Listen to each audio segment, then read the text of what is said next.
আজকে আমরা রেডি হয়ে বেরিয়ে পড়েছি বুর্জ খালিফা যাওয়ার জন্য। The main attraction of Dubai, পৃথিবীর সব থেকে উচ্চতম বিল্ডিং এ। সো যাত্রাপথেই আমি তোমাদের সাথে আমাদের দুবাই সিটি ট্যুরটা একবার শেয়ার করি।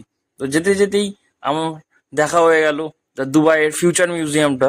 যদিও এটার ভেতরে যাওয়ার সৌভাগ্যটা আমার হয়নি, বাট দুবাইয়ের সিটি ট্যুরটা তোমাদের সাথে আমি একবার শেয়ার করি। আমি যেটা দেখেছি যাত্রাপথে, জাস্ট এটা ছিল আমাদের দুবাই ফটো ফ্রেম, যেটা আমি পরের ব্লগে তোমাদের সাথে শেয়ার করব। এখানেও আমাদের হল ছিল, সো এখানে দাঁড়িয়েও আমরা অনেক ফটো তুলেছি, ভিডিও করেছি। বাট সব থেকে অবাক করা ব্যাপার দুবাইয়ের ট্রাফিক অ্যান্ড দুবাইয়ের গাড়ি। এমন কোনো গাড়ি ছিল না যেটা আমি দুবাইয়ে দেখিনি।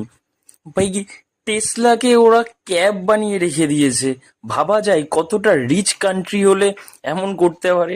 টেসলা যেখানে আমাদের ভারতে এখনো লঞ্চই করতে পারেনি, সেই গাড়িটাকে নাকি ওরা ক্যাব হিসাবে ইউজ করছে।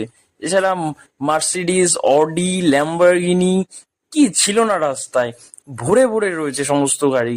আর উঁচু উঁচু বিল্ডিং, দামি দামি গাড়ি, দেখতে দেখতে আমার চোখ যেন জুড়িয়ে যাচ্ছিল। আর রাস্তাঘাট এতটাই পরিষ্কার